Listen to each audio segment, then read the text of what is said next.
Capítulo 18. Si los príncipes deben ser fieles a sus tratados. Ciertamente es muy laudable en un príncipe la exactitud y fidelidad en el cumplimiento de sus promesas, y que no eche mano de sutilezas y artificios. Pero la experiencia de estos tiempos nos demuestra que entre los que más se han distinguido por sus hazañas y prósperos sucesos, hay muy pocos que hayan hecho caso de la buena fe o que escrupulizaran de engañar a otros cuando les tenía cuenta y podían hacerlo impunemente. Sépase, pues, que hay dos modos de defenderse, el uno con las leyes y el otro con la fuerza. El primero es propio y peculiar de los hombres, y el segundo común con las bestias. Cuando las leyes no alcanzan, es indispensable recurrir a la fuerza, y así un príncipe ha de saber emplear estas dos especies de armas, como ingeniosamente nos lo dieron a entender los poetas en la historia alegórica de la educación de Aquiles y de otros varios príncipes de la antigüedad. Fingiendo que le fue encomendada al centauro Quirón, el cual bajo su figura propia de hombre y de bestia enseña a los que gobiernan que, según convenga, deberán valerse del arma de cada una de estas dos clases de animales, porque sería poco durable la utilidad del uso de la una sin el concurso de la otra. De las propiedades de los animales debe tomar el príncipe las que distinguen de los demás al león y a la zorra, y valerse de ambas. Esta tiene poca fuerza para defenderse del lobo, y aquel cae fácilmente en las trampas que se le arman, por lo cual debe aprender el príncipe del uno a ser astuto para conocer la trampa, y del otro a ser fuerte para espantar al lobo. Los que solamente toman por modelo al león y se desdeñan de imitar las propiedades de la zorra entienden muy mal su oficio. En una palabra, el príncipe prudente que no quiere perderse no puede ni debe estar al cumplimiento de sus promesas, sino mientras no le para perjuicio y en tanto que subsisten las circunstancias existentes al tiempo en que se comprometió. Ya me guardaría yo bien de dar tal precepto a los príncipes si todos los hombres fuesen buenos, pero como son malos y están siempre dispuestos a quebrantar su palabra, no debe el príncipe solo ser exacto y celoso en el cumplimiento de la suya. Él siempre encontrará fácilmente modo de disculparse de esta falta de exactitud. Pudiera dar 10 pruebas por una para demostrar que, en cuantas estipulaciones y tratados se han roto por la mala fe de los príncipes, ha salido siempre mejor librado aquel que ha sabido mejor cubrirse con la piel de la zorra. Todo el arte consiste en representar el papel con propiedad y en saber disimular y fingir, porque los hombres son tan débiles y tan incautos que cuando uno se propone engañar a los demás, nunca deja de encontrar tontos que lo crean. Solamente citaré un ejemplo tomado de la historia de nuestro tiempo.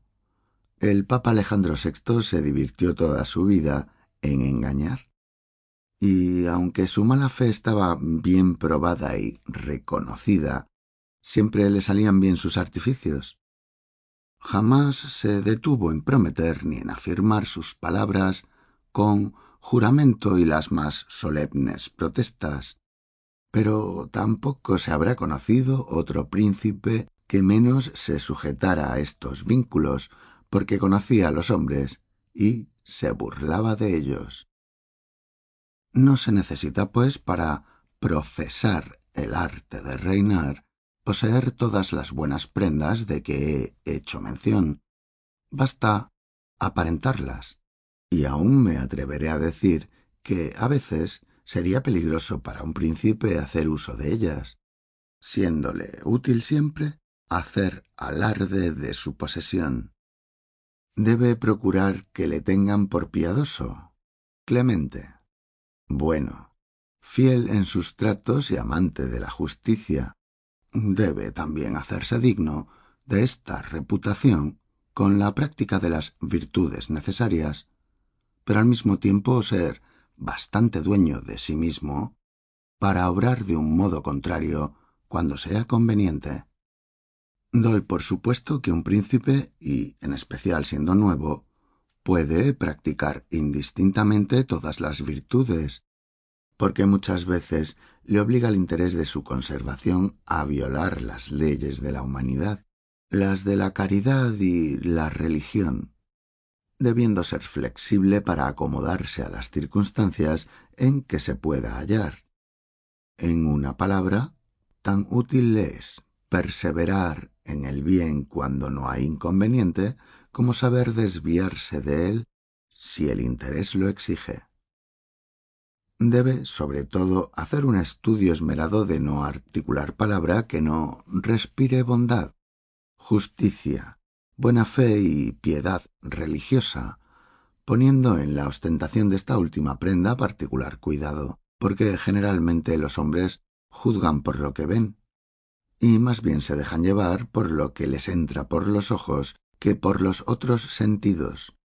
Todos pueden ver, y muy pocos saben rectificar los errores que se cometen por la vista.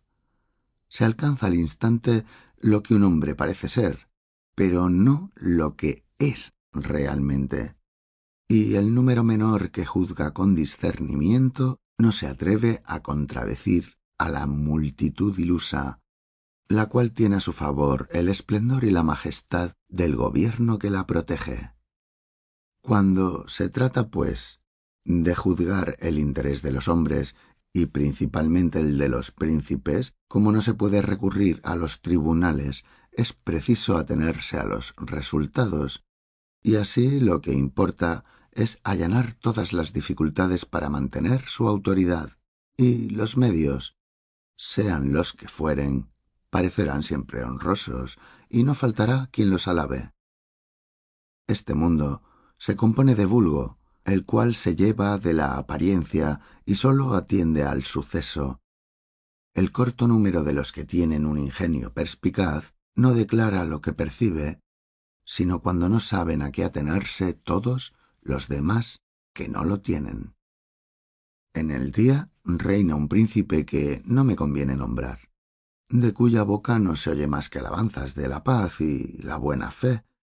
pero si sus obras hubiesen correspondido a sus palabras, más de una vez hubiera perdido sus estados y su reputación. Capítulo 19. Que el príncipe ha de evitar que se le menosprecie y aborrezca. He tratado con separación de las calidades más principales que debe adornar a un príncipe,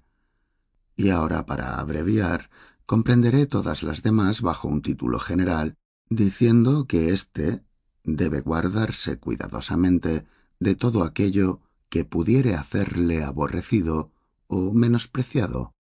Aunque tenga cualquier otra tacha, no arriesgará por esto su autoridad, ni dejará de haber cumplido con su deber. Nada, en mi opinión, hace tan odioso a un príncipe como la violación del derecho de propiedad y el poco miramiento que tuviese al honor de las mujeres de sus súbditos, los cuales, fuera de esto,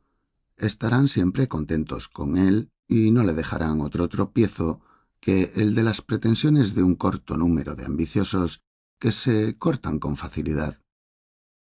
Un príncipe es menospreciado cuando se acredita de inconstante, de ligero, pusilánime, irresoluto y afeminado, defectos de que deberá guardarse como de otros tantos escollos, esforzándose siempre por manifestar grandeza de ánimo, gravedad, valor y energía en todas sus palabras y acciones. Sus juicios en los negocios de particulares deben ser definitivos e irrevocables para que nadie pueda jactarse de que podrá hacerle mudar de parecer o engañarle. De este modo se granjeará la estimación y aprecio de sus súbditos, y evitará los golpes que se intenten dar a su autoridad.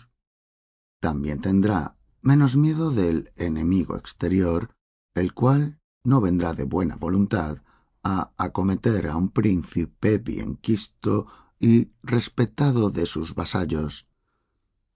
Los que gobiernan tienen siempre dos especies de enemigos, unos exteriores y otros interiores. Rechazará a los primeros con buenos amigos y buenas tropas, y en cuanto a los segundos, ¿quién ignora que siempre hay amigos teniendo buenos soldados? Por otra parte, es sabido que la paz interior no se turba sino por medio de conspiraciones, las cuales no son peligrosas sino cuando están sostenidas y fomentadas por los extranjeros, y éstos no se atreven a excitarlas cuando sabe el príncipe acomodarse a las reglas que llevo indicadas, y sigue el ejemplo de Nabis, tirano de Esparta. Por lo que toca a los súbditos, hallándose el príncipe sin cuidado por fuera, solamente tiene que temer las conjuraciones secretas que desconcertará fácilmente y aun prevendrá, absteniéndose de todo cuanto pueda hacerle odioso o despreciable, como yo llevo dicho. Además que pocas veces o nunca se conspira sino contra aquellos príncipes cuya ruina y muerte fueron agradables al pueblo, sin lo cual se expondría cualquiera a todos los peligros que llevan consigo semejantes proyectos. La historia está llena de conjuraciones, pero ¿de cuántas se cuentan que hayan tenido un éxito feliz? Nunca conspira uno solo, y aquellos que se asocian en los momentos de la empresa son descontentos que, llevados muchas veces de la esperanza de una buena recompensa por parte del mismo, de quienes están quejosos, denuncian a los conjurados y así hacen abortar sus designios. Los que por necesidad hay que agregar a la conjuración se encuentran perplejos entre la tentación de una ganancia considerable y el miedo de un gran peligro, de manera que para hallar uno digno de que se confíe el secreto es preciso buscarle entre los amigos más íntimos de los conjurados o entre los enemigos irreconciliables del príncipe. Reduciendo la cuestión a términos más sencillos, digo que, por parte de los conjurados, no hay más que miedo, recelos y sospechas, al paso que el príncipe tiene en su favor la fuerza, el esplendor y majestad del gobierno, las leyes, el uso y sus amigos particulares, dejando aparte el afecto que el pueblo profesa naturalmente a los que le mandan, de suerte que los conjurados, antes y después de la ejecución de sus designios, tienen mucho que temer, toda vez que, estando el pueblo contra ellos, no les quedaría recurso alguno. Pudiera presentar, en prueba de lo que digo, 100 ejemplos diferentes, recogidos por los historiadores, pero me contentaré con uno solo, del cual ha sido testigo la generación pasada. Aníbal Bentivoglio, abuelo del que hoy existe y príncipe de Bolonia, fue muerto por los Casmeschi de resultas de una conspiración, y no quedó de esta familia más que Juan Bentivoglio, que aún estaba en mantillas. Sublevóse el pueblo contra los conjurados y degolló toda la familia de los matadores, y para manifestar más todavía su afecto a los Bentivoglios, no habiendo ninguno que pudiese ocupar el puesto de Aníbal, reclamaron del gobierno de Florencia un hijo natural del príncipe, cuya muerte acababan de vengar, el cual vivía en aquella ciudad agregado a un artesano que pasaba por padre suyo, y le confiaron la dirección de los negocios hasta que Juan Bentivoglio tuviese edad para gobernar.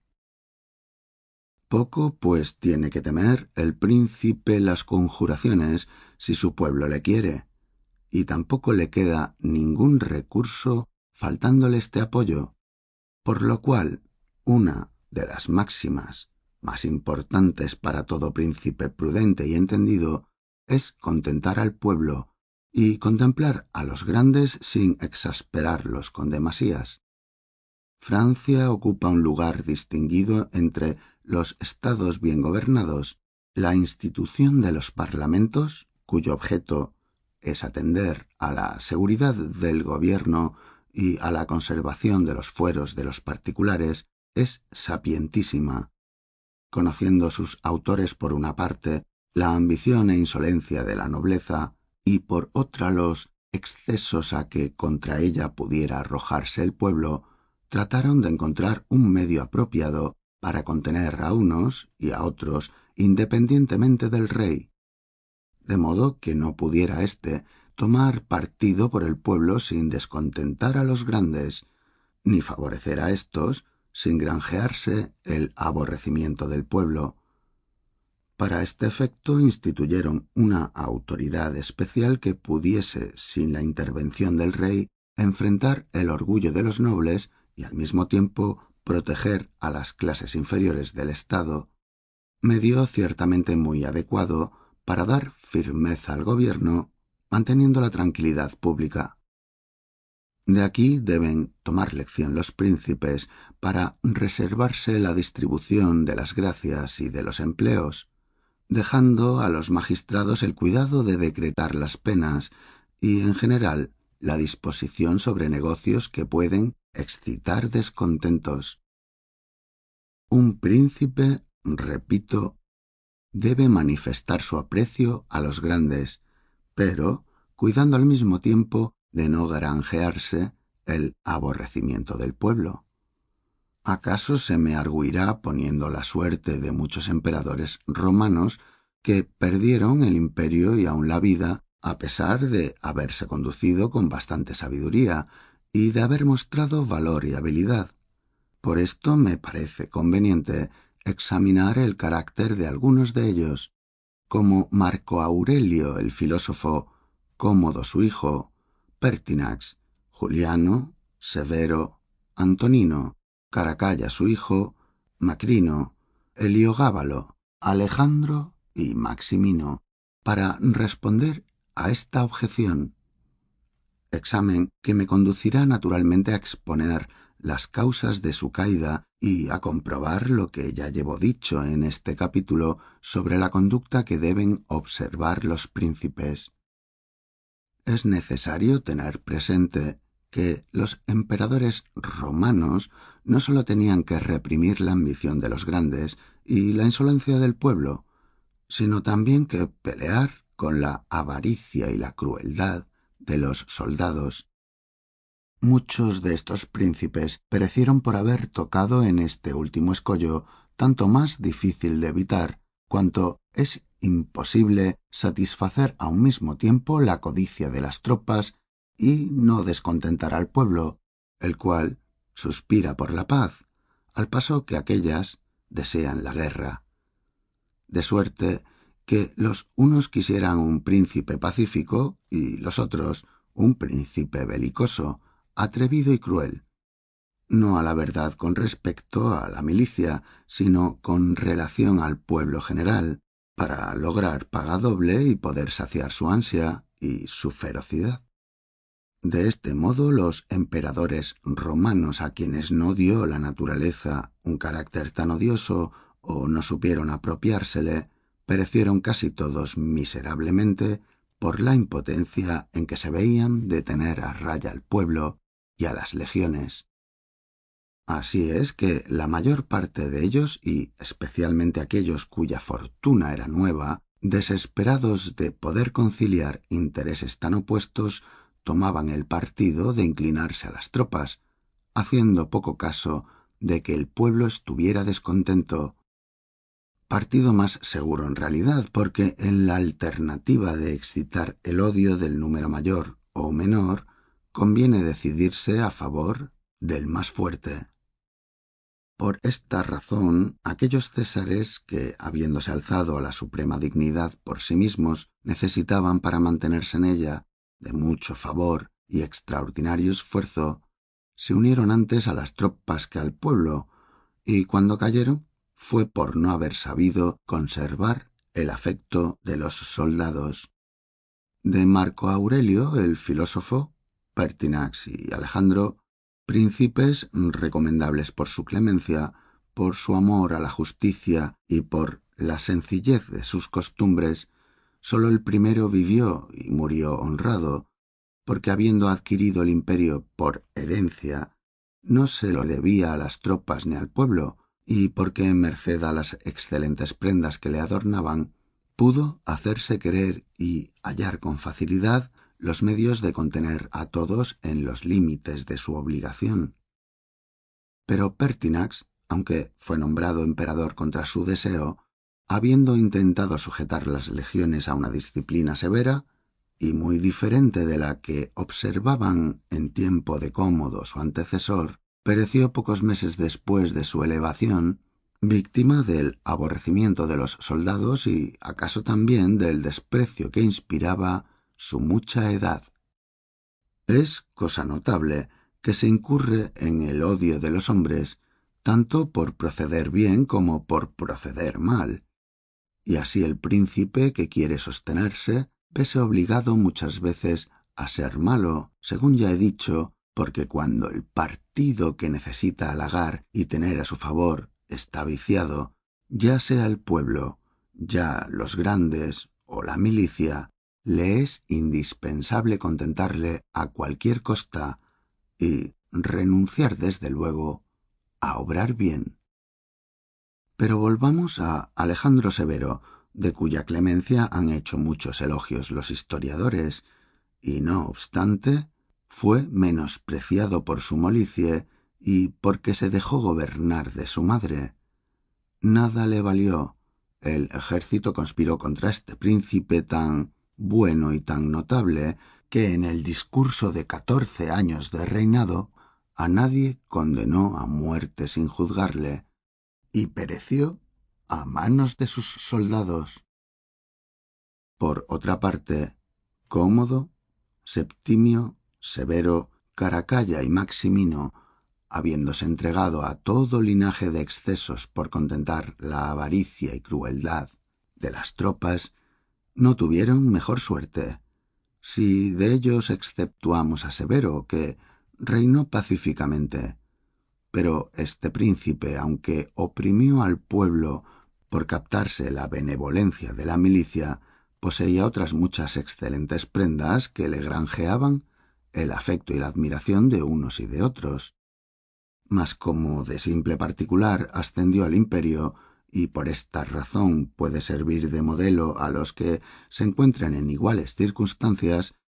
me parece conveniente decir en pocas palabras cómo supo tomar alternativamente la figura del león y la de la zorra, animales de cuyas propiedades ya he hablado.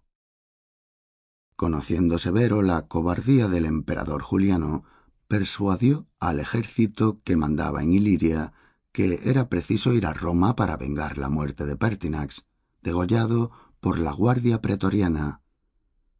Bajo este pretexto, y sin que nadie sospechase que aspiraba al imperio, llegó a Italia antes que allí se tuviera noticia de su partida. De este modo entró en Roma y metió miedo al Senado, que le nombró emperador e hizo morir a Juliano.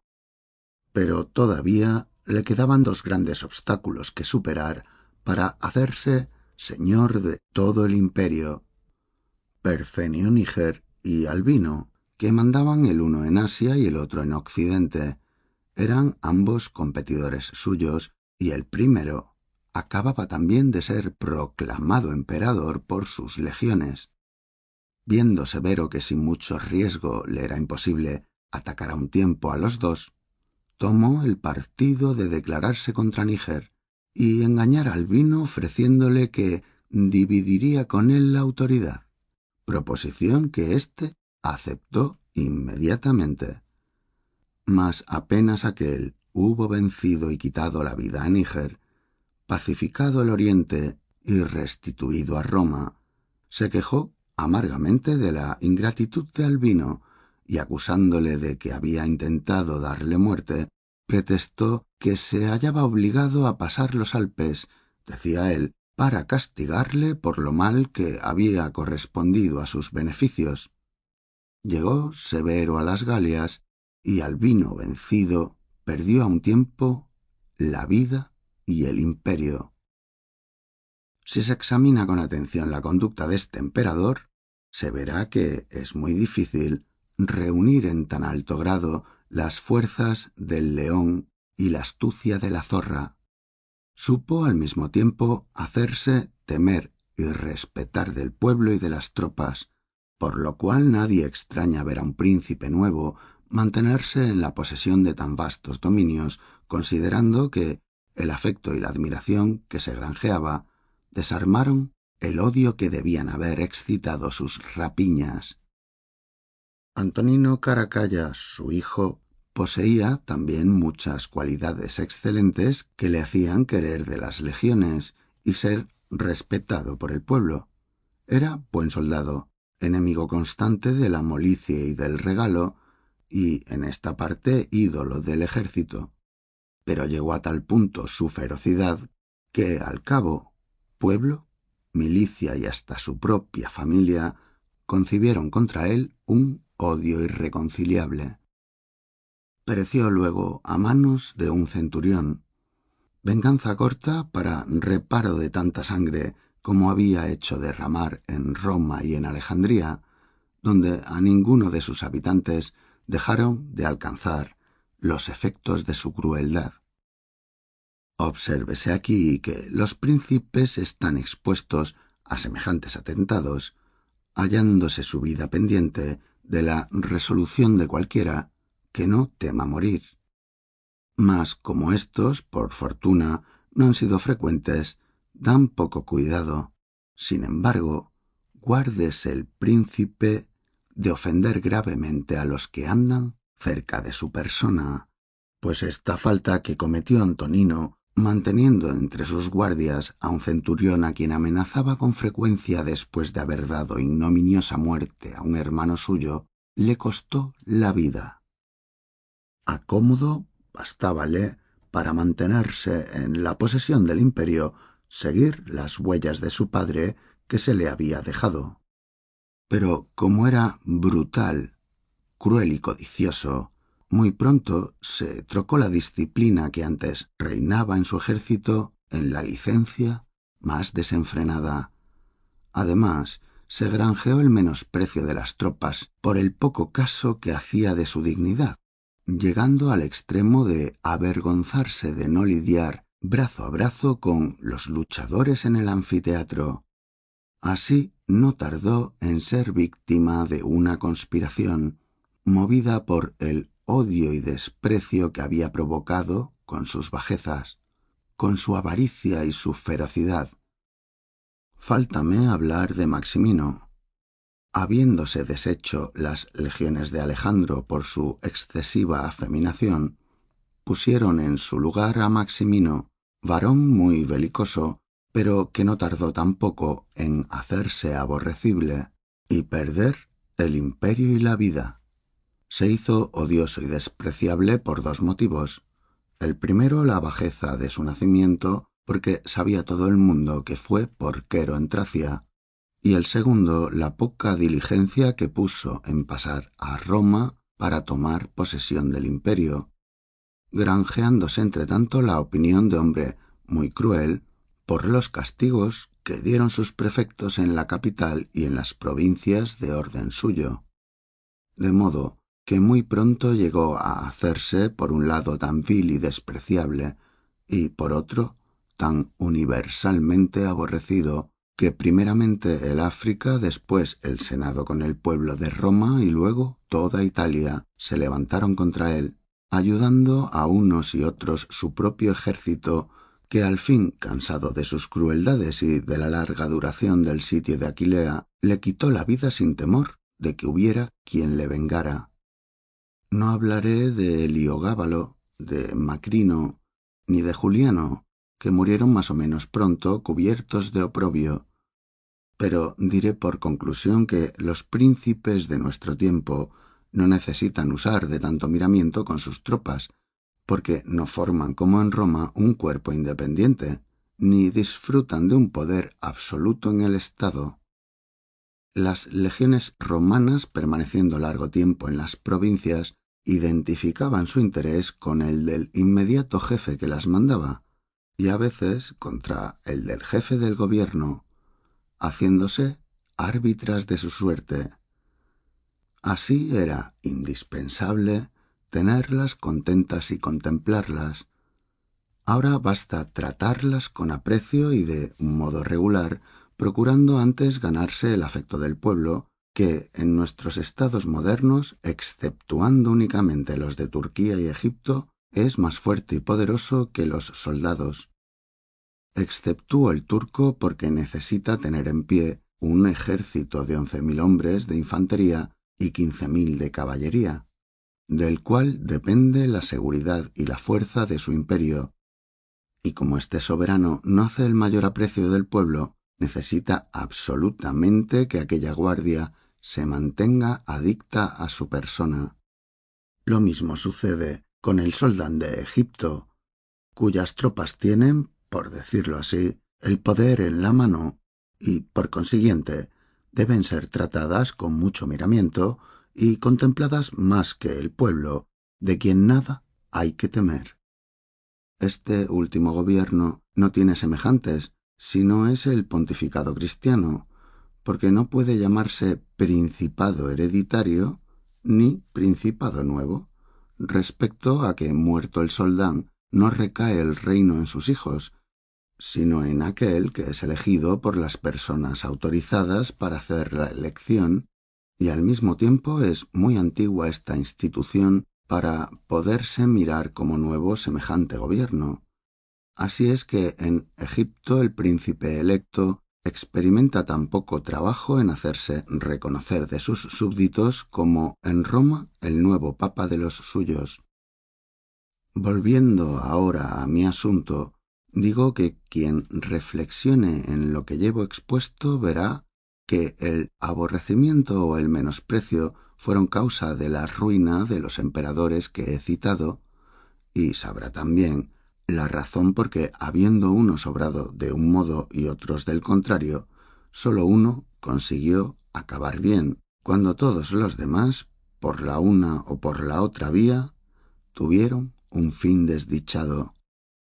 El designio que de imitar a Severo formaron Caracalla, Cómodo y Maximino les fue funesto también, porque no tenían la fuerza de ánimo correspondiente para seguir en todas sus huellas.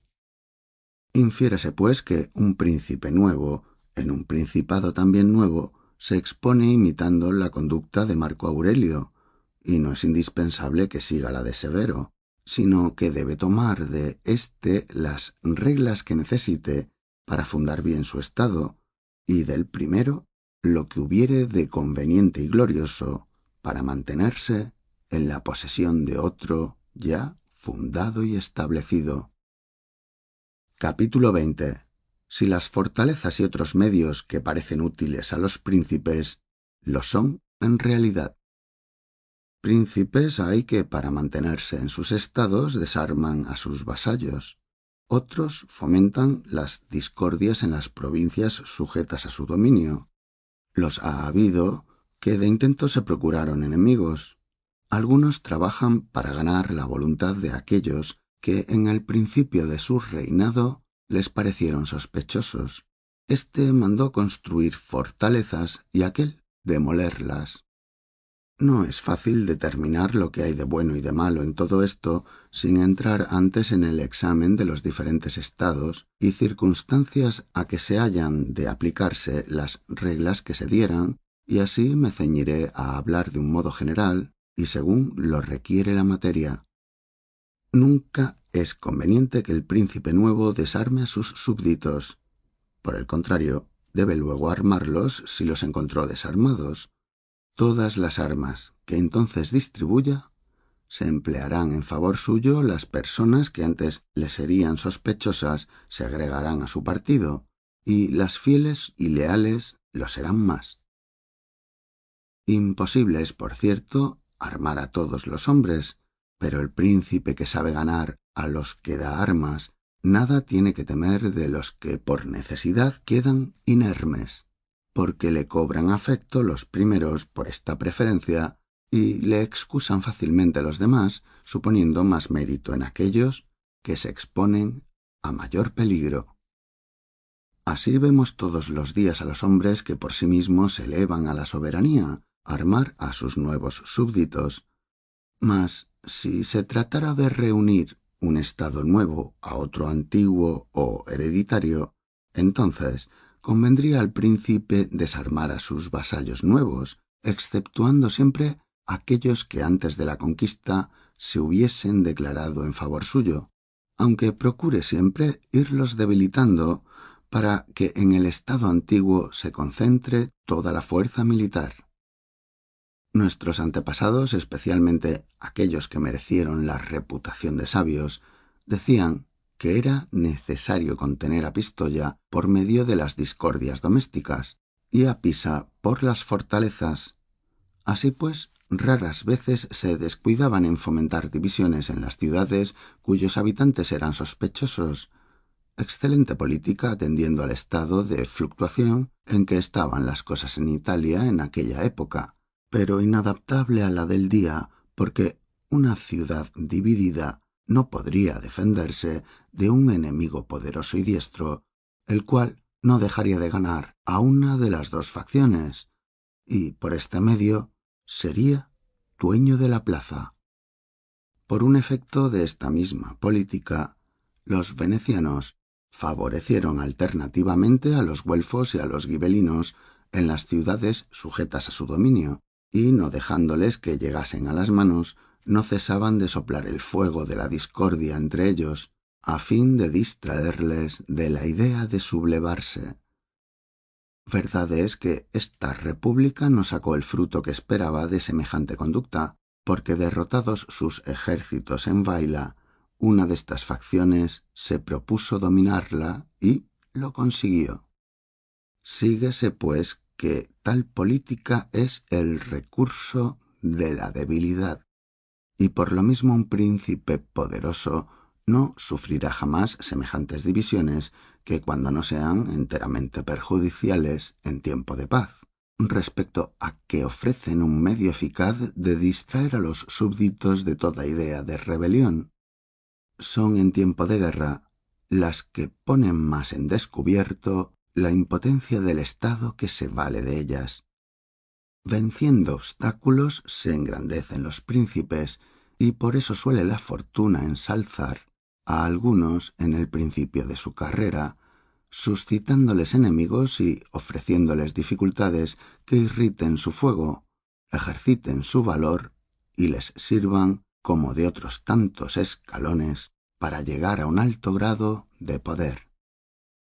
Por esta razón piensan muchos que alguna vez le conviene a un príncipe buscar enemigos, los cuales le obliguen a salir de una peligrosa inercia y le proporcionen ocasiones de hacerse admirar y querer de sus súbditos, así leales como rebeldes.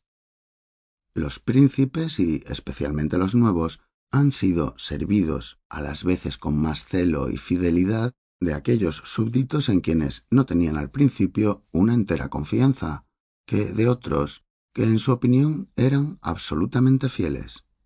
Pandolfo Petrucci, príncipe de Sena, con mejor voluntad se valía de los primeros que de los últimos, pero es difícil fijar reglas generales en un punto que varía según las circunstancias. Solamente advertiré que si los hombres a quienes el príncipe miraba como enemigos en los primeros años de su reinado tienen necesidad de su apoyo y protección, podrá ganárseles fácilmente, y aunque nuevos partidarios suyos le serán tanto más fieles cuanto mayor esmero necesiten poner en borrar por medio de sus servicios la opinión poco favorable que su anterior conducta hubiere producido. Al contrario, aquellos que nunca han estado opuestos a los intereses del príncipe, cuando llega el caso de necesitarlos, suelen servirle con la flojedad y descuido que engendra la misma seguridad. Esta materia me presenta oportuna ocasión de hacer a los príncipes nuevos una advertencia importante, y es que si han ascendido a la dignidad suprema por favor del pueblo, indaguen atentamente la causa y los motivos de tanta benevolencia, porque si proviene menos del verdadero interés que les inspire su persona que de odio al gobierno antiguo, podrá luego costarles trabajo mantenerse en la gracia de sus súbditos por la misma dificultad de contentarlos. Habrá hombres que, aunque aborrecieran el gobierno antiguo, vivirían con él sin violencia, otros de carácter inquieto y duro que no podrían aguantar los abusos de la administración pasada,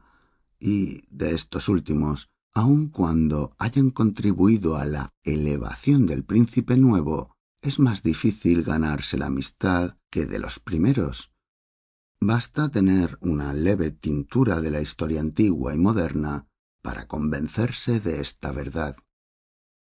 Los príncipes construyen las fortalezas para mantenerse con más facilidad en sus estados, frecuentemente amenazados por los enemigos exteriores, y para contener el primer ímpetu de una revolución. Este método es muy antiguo y me parece bueno. No obstante, hemos visto en nuestros tiempos que Nicolás Vitelli mandó demoler 2 fortalezas en la ciudad de Castello para seguridad de su estado. Guido de Ubaldo, duque de Urbino, habiendo recobrado su estado ducal, de que le había desposeído César Borgia, mandó arrasar todas las fortalezas, pensando que sin ellas podría mantenerse en su posesión con más facilidad. Los Bentivoglios hicieron otro tanto en Bolonia, luego que recobraron el dominio de este estado. Infiérese, pues, que las fortalezas son útiles o inútiles según las circunstancias, y si por un lado aprovechan, son perjudiciales por otro. El príncipe que teme más a sus súbditos que a los extranjeros debe fortificar sus ciudades y abstenerse de hacerlo en el caso contrario. El castillo que Francisco Sforza mandó construir en Milán ha causado y causará más daños a esta casa que todos cuantos desórdenes han afligido a aquel ducado. No hay fortaleza mejor que el afecto del pueblo, porque un príncipe aborrecido de sus súbditos debe contar con que el enemigo extranjero volará a ayudarles luego que los vea correr a las armas. No se sabe que las fortalezas hayan aprovechado a los príncipes de nuestro tiempo, si exceptuamos a la condesa de Forlì, viuda del conde Jerónimo, la cual por este medio tuvo disposición de recibir los socorros que la enviaba el estado de Milán y de recuperar el suyo. Bien que le favorecieron mucho las circunstancias, en cuanto a que sus vasallos no pudieron ser socorridos de los extranjeros. Pero cuando más adelante fue acometida esta condesa por César Borgia, y el pueblo a quien ella había tenido por enemigo se juntó con el extranjero, de muy poco la sirvieron sus fortalezas, verificándose siempre que la habría valido más que tenerlas el no ser aborrecida de sus súbditos. De todo lo que va dicho, se infiere que igualmente pueden ser dignos de elogio el que construye y el que no construye fortalezas, pero siempre son reprensibles los que, fiándose de ellas, hicieren poco caso de alcanzar el cariño del pueblo. Fin de la sección 5.